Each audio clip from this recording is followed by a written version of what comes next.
व्हिडिओला लाईक आणि सबस्क्राईब करायला विसरू नका। बोंडराणी जंगलात आढळला तरुणीचा मृतदेह।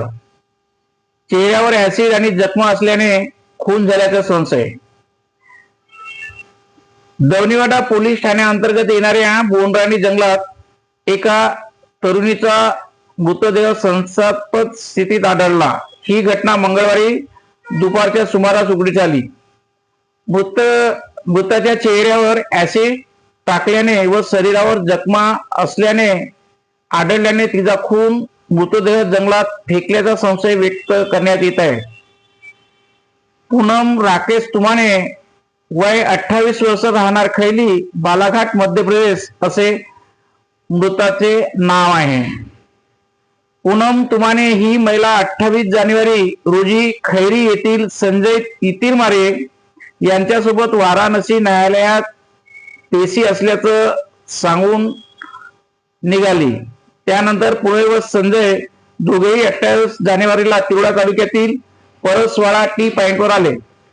तेथून पूनम आपल्या आईला घरी येणार आहे एवढे सांगून फोन कट केला। मात्र रात्री उशिरापर्यंत पूनम घरी आली नाही। इकडे संजयने पूनमच्या घरी जाऊन तुमची मुलगी माझ्यासोबत परत आली नाही, ती घरी आली का अशी विचारणा पूनमच्या वडिलांस केली।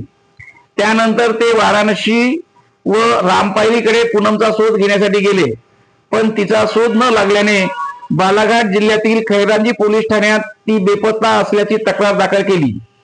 मंगळवारी 3 फेब्रुवारी रोजी दुपारच्या सुमारास बोंडराणी जंगलाकडे जाणाऱ्या पानर रस्त्यालगत पळसाच्या झाडाखाली एका तरुणीचा मृतदेह चंद्रकुमार भगत या शेतकऱ्याला आढळला।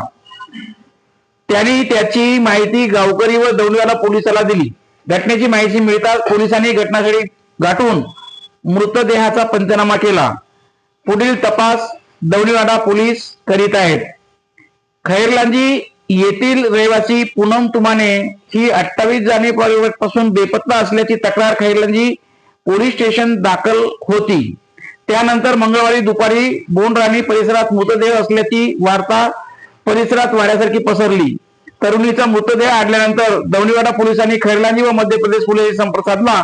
त्यानंतर पूनमचे कुटुंब मृतदेह पाहण्यासाठी बोंडराणी येथे पोहोचले। त्यांनी तो मृतदेह पूनमचा असल्याचे पोलिसांना सांगितले।